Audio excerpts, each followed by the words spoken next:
Well,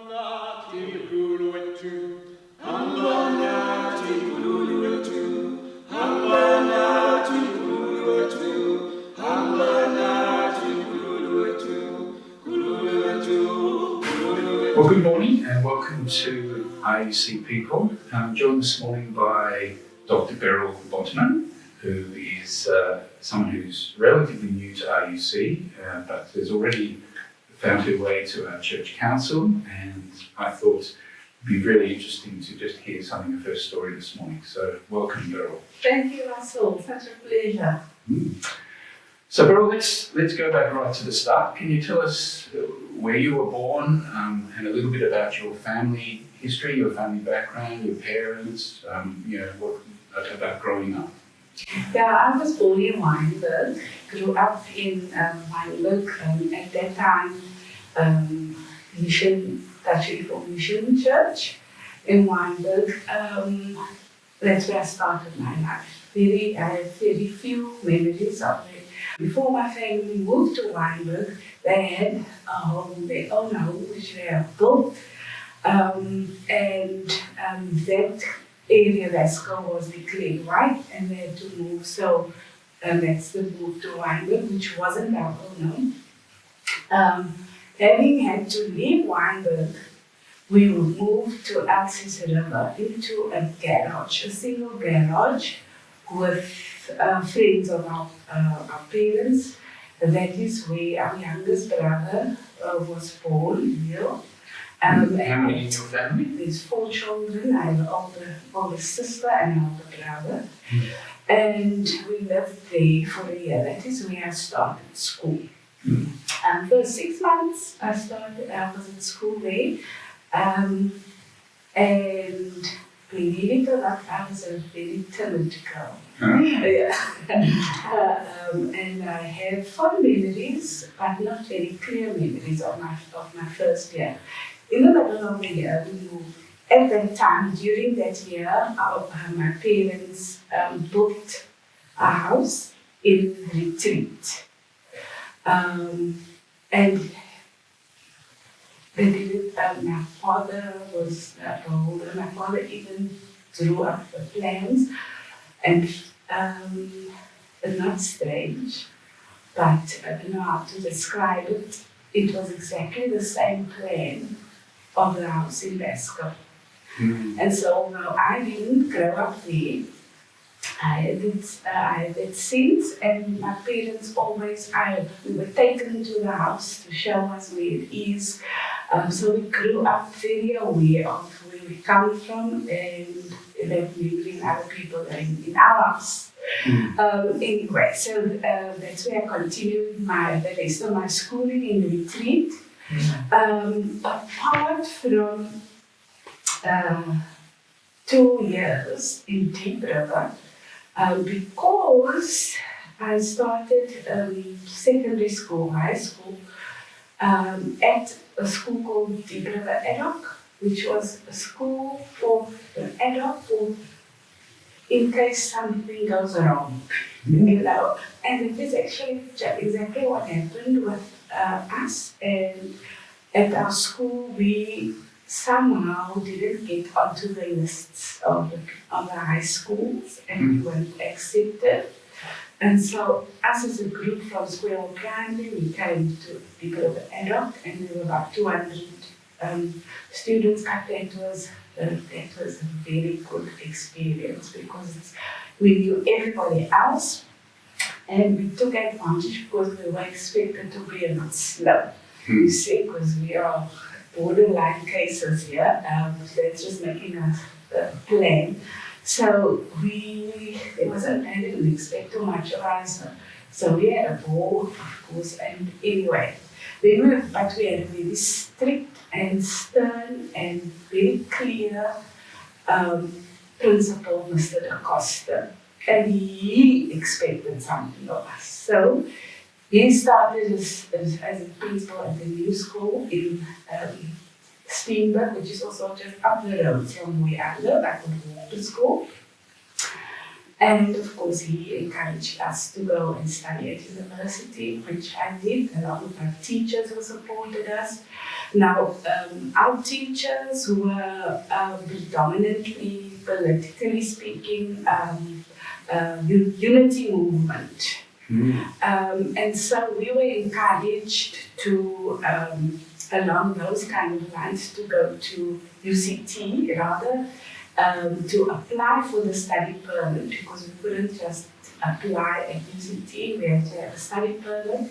And just yesterday I explained to Louise Cow that if you have a study, you apply for the permit, that you can't just ask to come study, you must have a course that you follow that is not offered at UWC. So I chose drama. And I didn't choose the performers, and it was just an academic. It was like history, actually, for me. I didn't do too well. In my first year, I didn't do well at all at UCT. Also because, apart from the gutter education, also because I was Afrikaans. And so I had to study in English. Were you staying at home when you were at UCT or in res? There wasn't an option to stay at res at that time because of the colour of my skin. So I stayed at home. But I probably would have stayed home, but anyway, there wasn't that option. So you studied drama? Yeah, but drama wasn't my main course. It was literally my permanent course. So was it a Bachelor of Arts? The Bachelor of Arts, Afrikaans, and Afrikaans Nederlands was my major, as well as sociology. Anyway, so I did, and I managed to, although my first year didn't go so well, I did pass, and I've completed my degree in a minimum time as well. And after that, I did my teacher's diploma, and then I went to teach at Levenhill Secondary School up in the Cape, which is also close to where I live. So I spent teaching what? 13 years teaching Afrikaans, first and second language. During that time, I also did some postgrad studies also at UCT. At that time, it was called B.Ed, but it's like the honors in education. These days, B.Ed is an undergrad course. Anyway, after. So can I ask, just interrupt for a moment? Did you always want to be a teacher? Was that like through your studies, were you a keen student, and did you have sort of that in your mind that you wanted to be a teacher one day, or how did that come about? I always wanted to be a teacher since I was a little girl. I was a kind of a loner.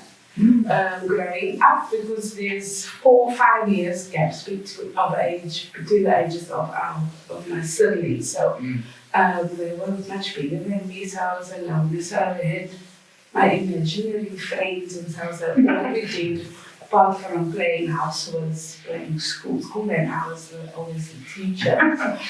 On the other hand, I didn't consider any other options, and I'm sure there would have been, but there were very, very limited options.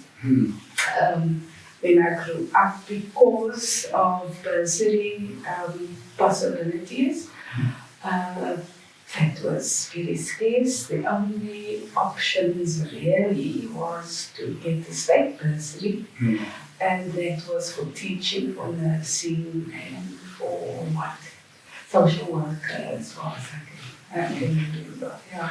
And did your siblings also go on to study? I mean, was you, in your family, was going to study further encouraged? Was that sort of expected, or were you sort of an exception in your family? Yeah, I wasn't the exception, although I must say especially my father, not so much my mother, didn't really expect us girls to go to university. They expected us to study. Like my sister, she left school at standard 8 and we had 2-year teachers course, and my father actually expected me to follow suit, but I didn't. But my brother, my older brother, he started an engineering course at UCT, and he didn't pass his first year, and so he went and worked with the post office at that time, and through his, while he was working, he qualified himself through UNISA. Not in engineering, but he got his degree, and my younger brother also studied at UCT and completed his studies. Yeah.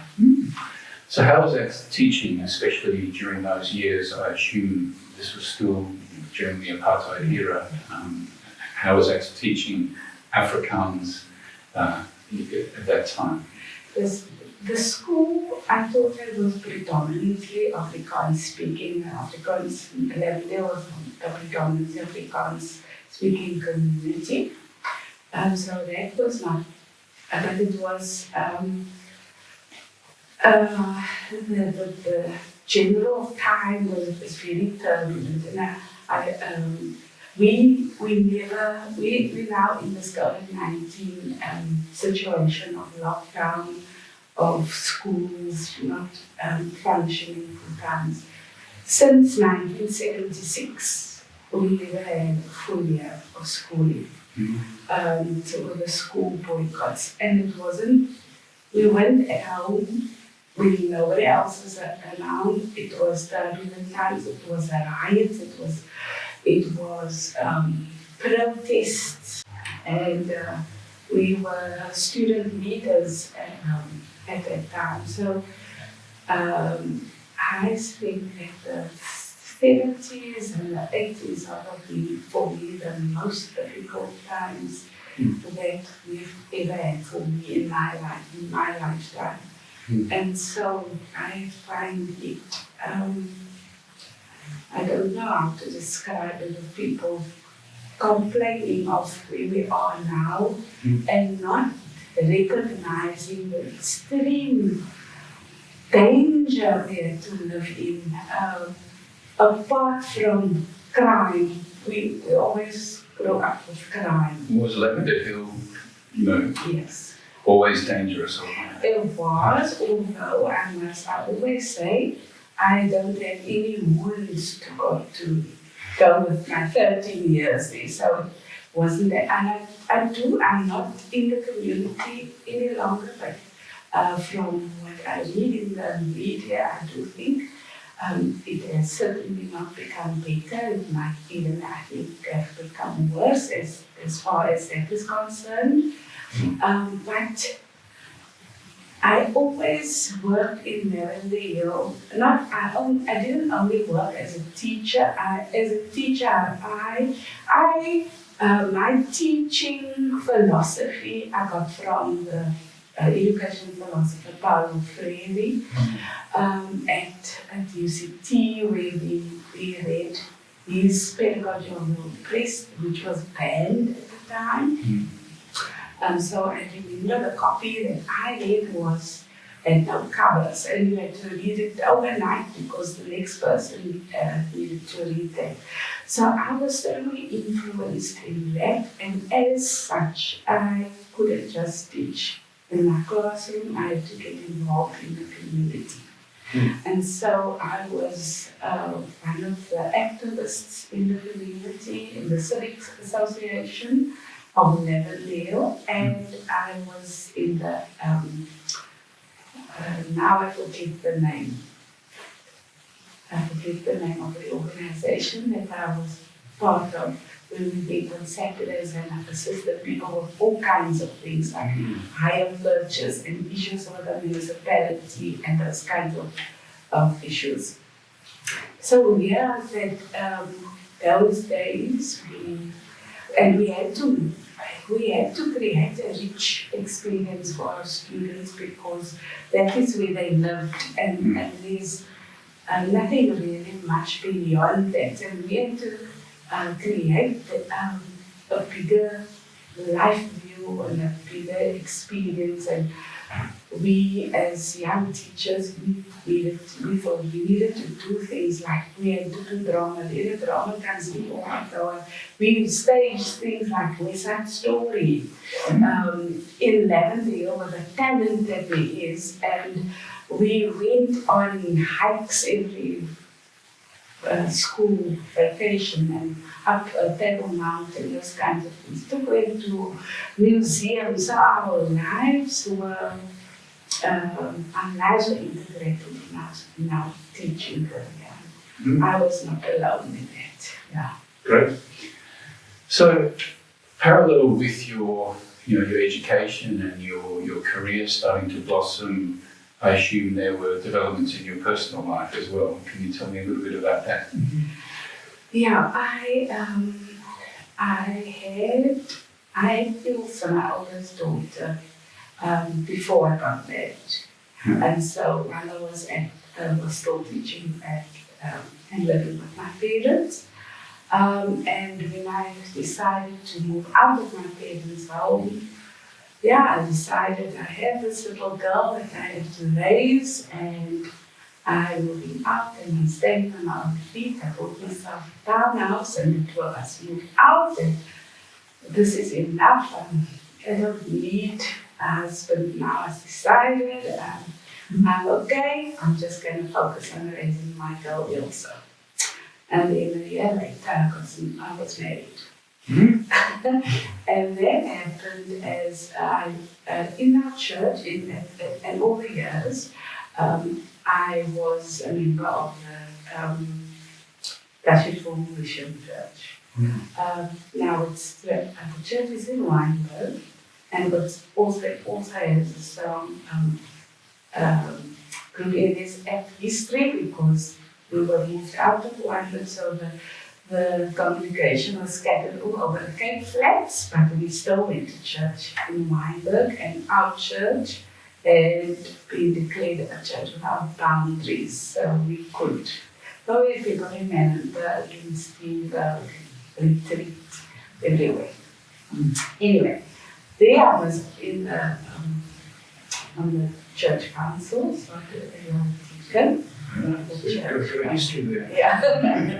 And at that time, our minister was a widower, and we, because of our close working relations, we became interested in one another, and I married him in a short time.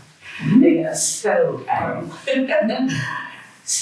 I moved from Grassy Park, where I had my townhouse, where I had lived with Ilse, and we moved to Wynberg. So I was back in Wynberg. Now, this was still in the 70s, so we lived on the other side of the railway line. My husband, Russell, was the first, I think, black minister. The others ministers, the ministers that I grew up with in my youth were all from the Dutch Reformed Church. And so when he came there to find a home for him, and at that time he was married with Lizzie, and they had 2 children. So they got their house that side, was in the church property, but we lived there, and then when we got married, we lived there. And that's where I moved in, and in 1990 we moved to the other side of the railway line, because he was then the only minister in the church. Before that, there was also another minister who could live on that side of the railway line. So, yeah. So you became a minister's wife, basically, and you inherited 2 children from your husband, yes, and then 1 of your own. So immediately you had a blended family of 3 children. Yes. And yeah, and then we had 1 together as well, and that is Roxanne, who was right, also a member of this of this congregation. Wow, okay. So that must have been a big adjustment to, I assume you are still teaching and you're also the minister's wife, and then suddenly you have a family with 3 children instead of 1 and a husband. Yes, that was quite a challenge. And I told today, I said that it's still my biggest challenge. I haven't been really successful. That was my biggest, I don't know to call it a failure, but it wasn't a success, definitely, with my stepchildren. So, yeah. So that, and yeah, of course I had to do that, and I wanted to work, and I was a minister's wife. Although the congregation didn't put any pressure on me to do anything. So what I did in the congregation, I would have done anyway as a member of the, although I don't know if they would have chosen me as the chairperson of the women's ministry if I wasn't married, but I might have been, I don't know. So there wasn't that kind, but it was a position where the minister does need some support, and it is beneficial if you can feel that you're doing things together. Although that is his career, and he has to do the work. I have my career, and then I expected some support for my career as well, which I did get. Yeah. So I gather things progressed because Russell Botman, your husband, is quite famous in higher education circles where I work, and I know that he eventually became the Vice Chancellor at Stellenbosch University, which is a very elite university, and you're telling me when you met him, he was the minister at a church, a Dutch Reformed church in Wynberg. That must have been an interesting journey to get to that point, and how did that also coincide with your own development? Yes, he was always, and I think that was one of the main attractions between the two of us, is that we had the similar sense of social justice. And he was always very interested. And as I was involved in my community, in Lavendale, he was involved in the community, but his involvement was much broader in the church, and at the time it was I forget these things. The movement that we had in, I will get to it again, the UDF, like the Democratic Front. So our activities coincided, and he also did some part-time teaching at UWC in theology. And then there was a position that opened, and he applied, and in fact he was nominated, and he got the position. So he was there, and he progressed to Dean of the Faculty of Theology until the university decided to downgrade the theology faculty to a department in arts, became a professor. Stellenbosch University, and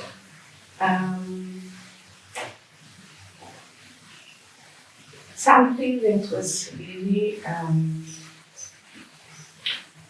unfortunate for him, and it was sad that he couldn't, was to be part of the church unity, because at that same time it was a unification process, the Uniting Reformed Church, and he was a leader in that process, and because he wasn't an active minister of the church, he couldn't attend the synod. And so, but anyway, he kept his ties, of course, with the church, but it was a sore moment for him, and anyway. So we belong to the United Reformed Church, and then as that, they moved to Stellenbosch University. It was 2 years, and 2 years as a professor, and then there was a new team position opening.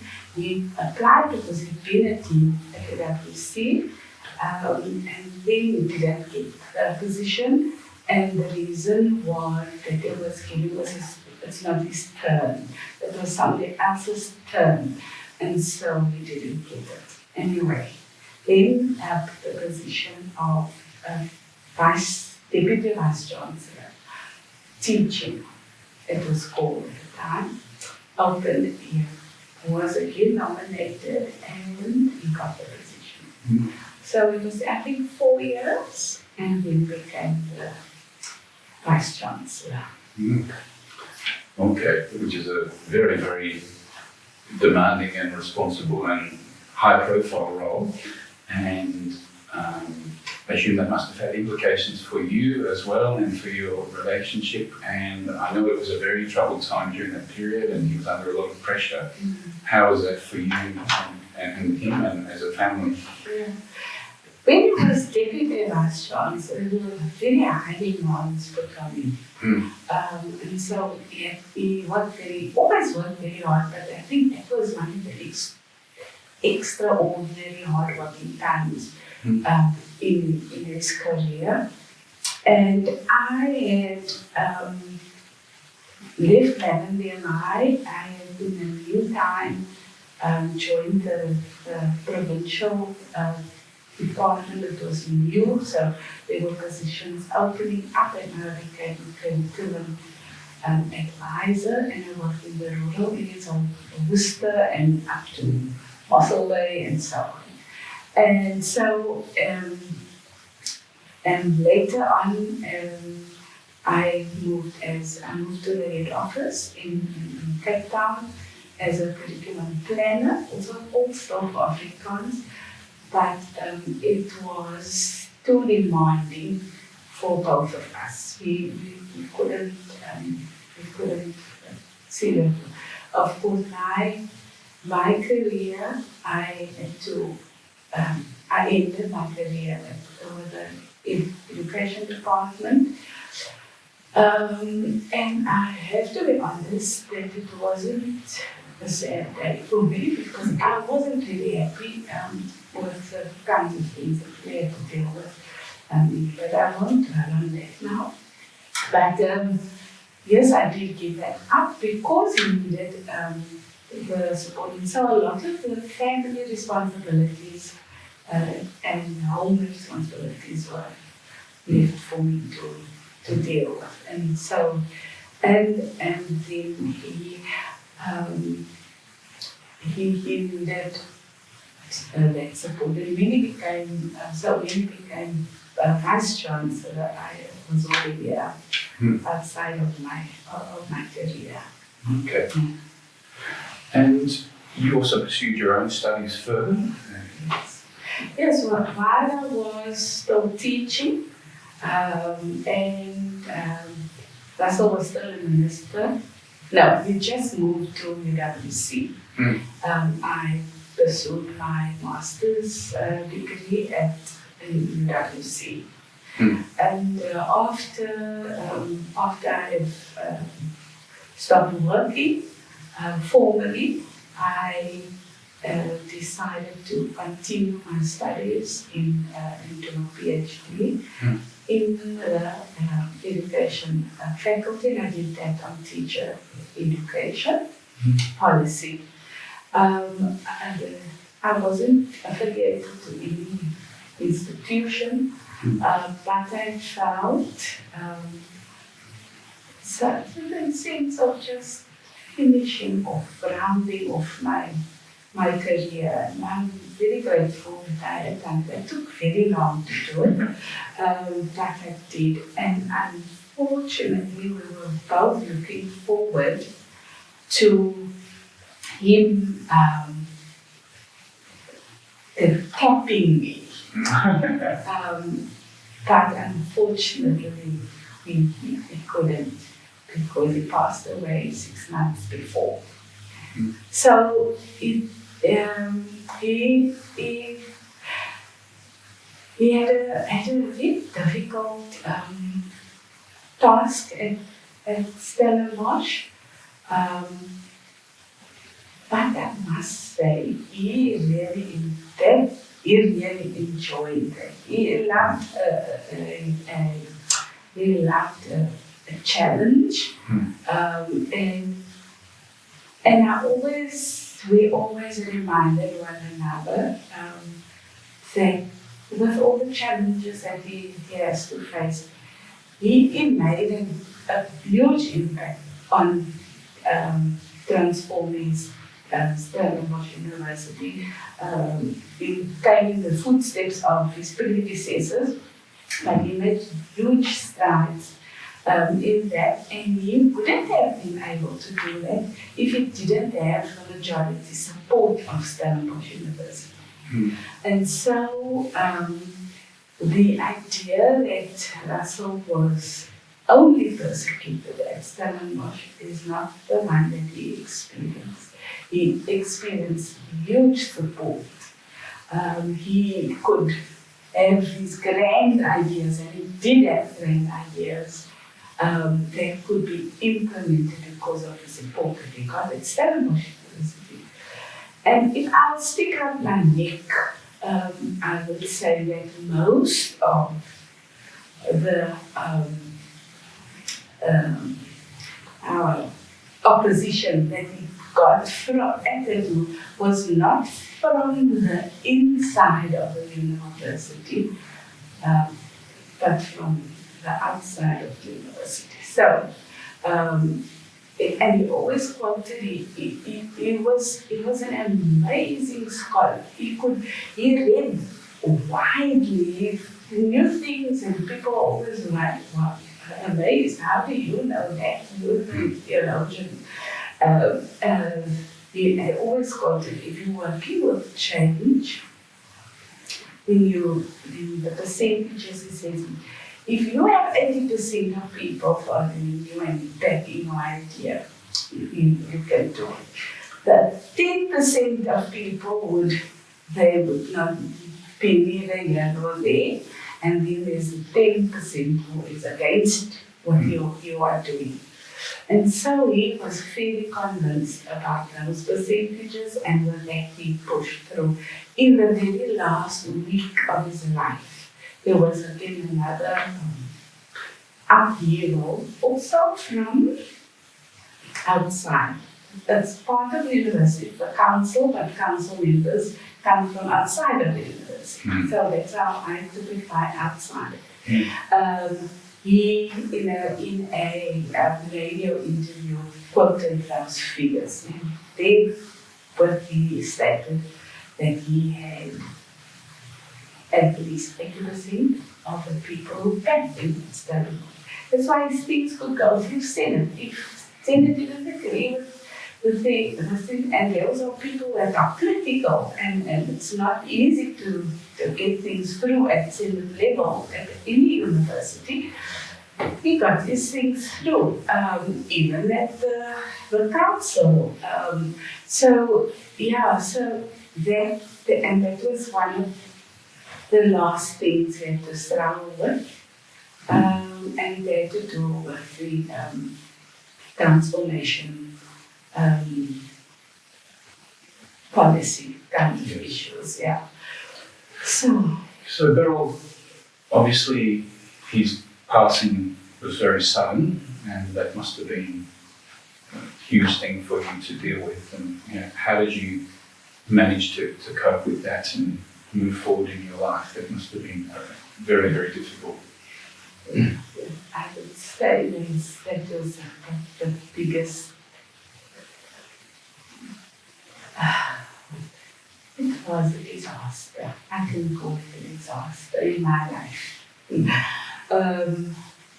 The biggest, most major setback that I had at the time, it was sudden.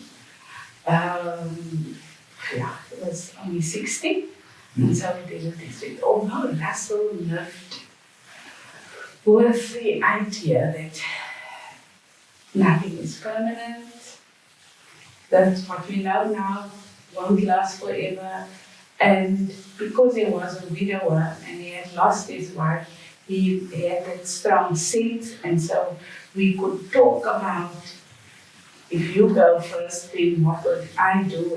And so we could clear that with one another, but having to deal with the reality is something quite different. And so that was a very, very difficult time. Also, it was just the last few days of my having to hand in my dissertation, and then hand it into the editor before it goes for examination. So it was just then. But I managed to get some extensions, and people were overwhelmingly kind to me.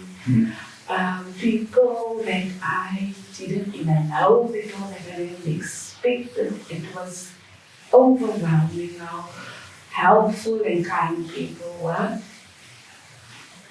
Not the least the Stellenbosch University community. In fact, they took the lead.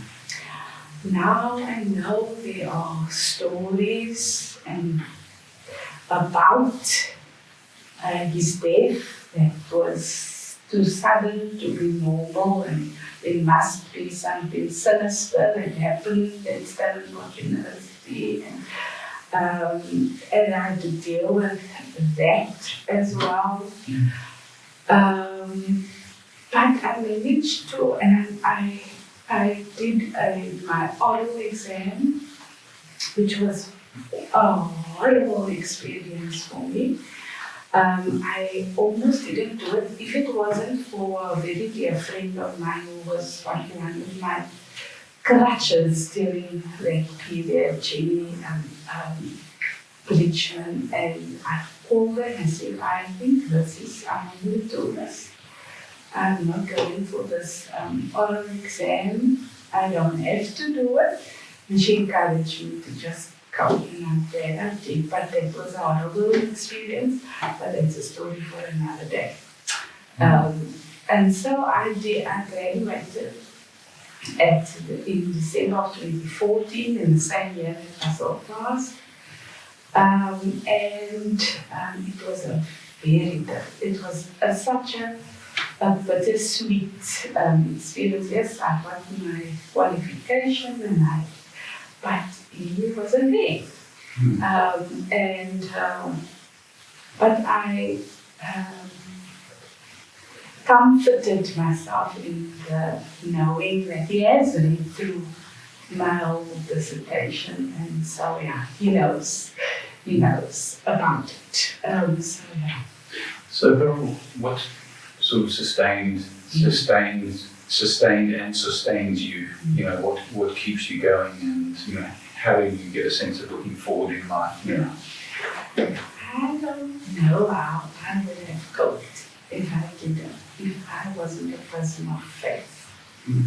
Because when something like that happens, your whole life and your whole world is dark. It's pitch dark. You can't see tomorrow. Tomorrow is like, it doesn't even feature.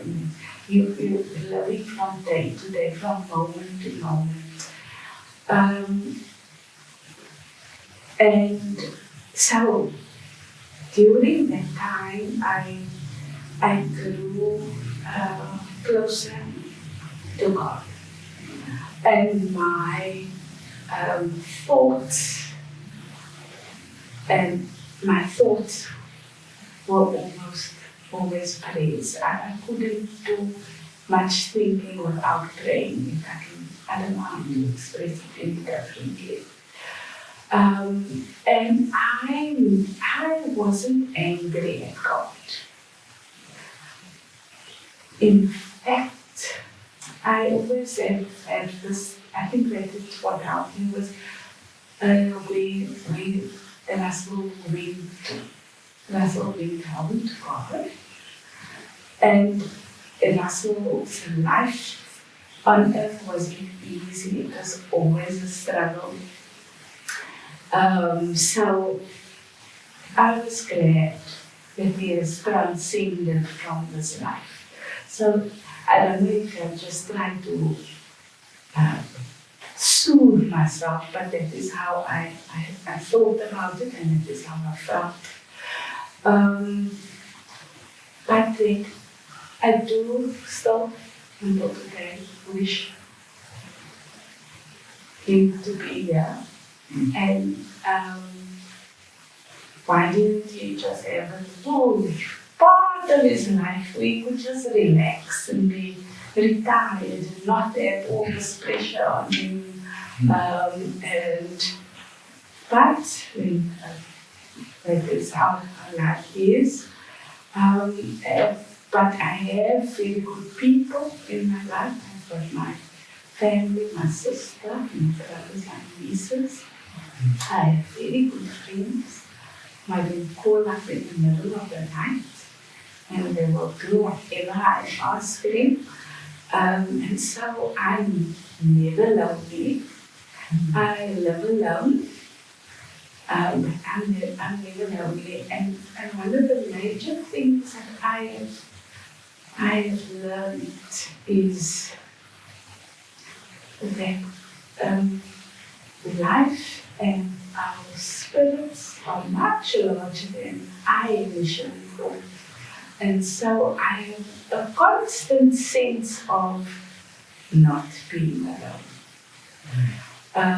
I have become more aware of my surroundings, especially in nature. And through that, I feel I'm in touch with the beyond. In a strange way that I can't always explain, but I don't have to.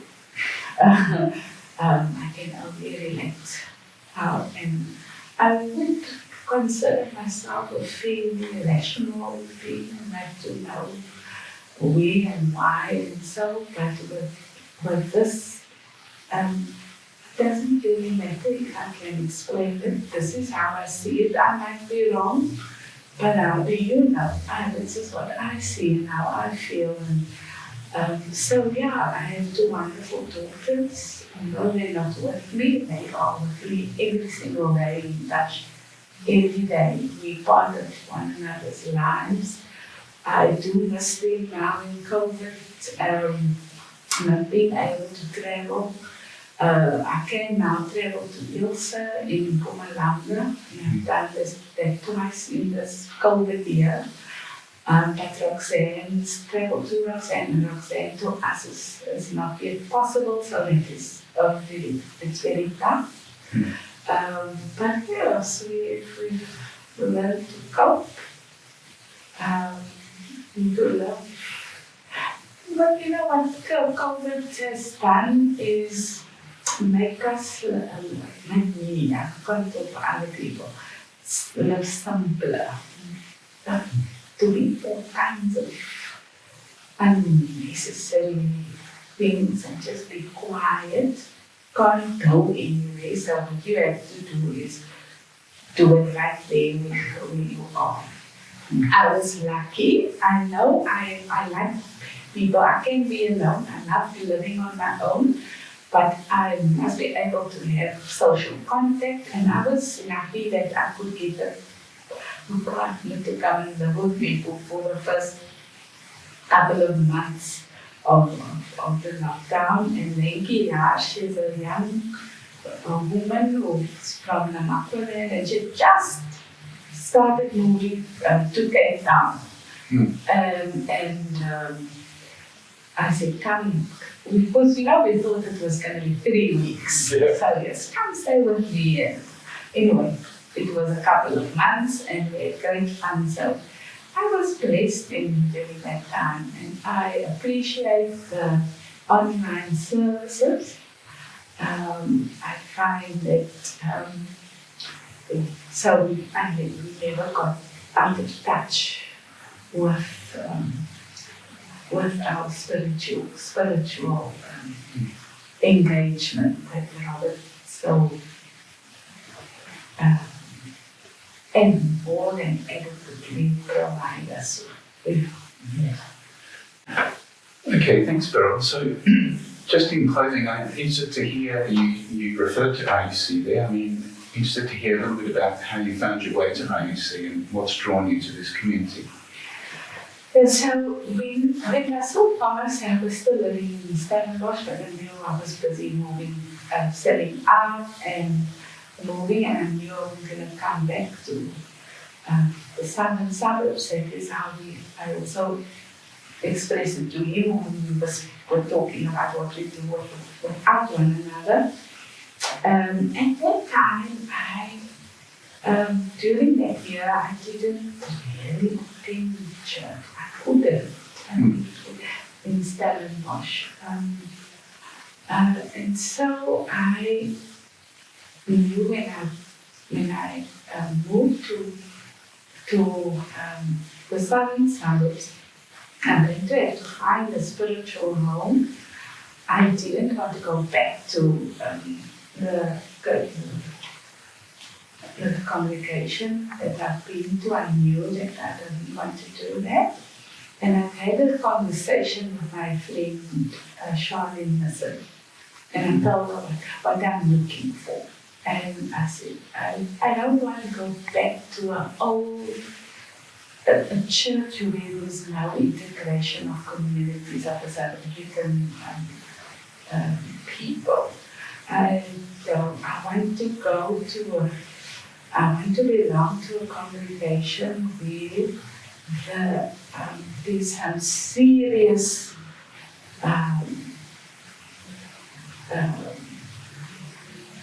thinking and acting upon the word. It must be central. And so she said, come to RUC. So she and her family are members, and she said, just come. So I came. When I moved to Wynberg, I started alone, visiting. I visited for 3 years. I started inviting Roxanne along, and she started coming as well. And then what I liked about the congregation is, of course, the word and how that relates to me and my spiritual growth, and how that challenged me into thinking about new ways. And I must also confess that Robert's approach to faith and spirituality is quite close to Russell's. And so, what also comes in Robert's favor is that he is also a Botman scholar, which Russell was, and he did his PhD on Botman. So that was the main issue. I mean, of course, it's an integrated community. It's not homogeneous. Like I'm used to all my other churches, homogeneous group of people. And I appreciated the way in which communion was done, and that it's like a community, and we make that circle. And I say the thing that I did and do still miss is the having to do a confession of faith every Sunday, as I was used to, because it came out to say, if you say what you believe, and then you have a week to think and act on what you say you believe. And so that is something that but then for me it's a reformed community, so it's not very strange for me. Russell was an ecumenical person, and he was a reformed theologian, so during our time together we knew about or he worked with Congregational Church, with the Presbyterian Church, with all churches, and the Catholic Church. And so he was a ecumenical person, so with other churches it wasn't that strange. So I decided on holiday, I was on holiday 1 year, and then while for the first time on my own, solo traveling they call it, and I decided on that solo travel, I am going to join the congregation. And I told Roxanne, that's what I'm going to do. And she said she is also going to, and yeah. And so yeah, I am. Wonderful. Well, it's great to have you as part of the community, and it's also great to have you as part of the church council. And so, yeah, I think it's worked well for everyone concerned. So, thank you so much for sharing so openly this morning. And it's been great to get to know you better. And I'm sure everyone who's listening will also appreciate that as well. So, thank you, Beryl. Thank you so much.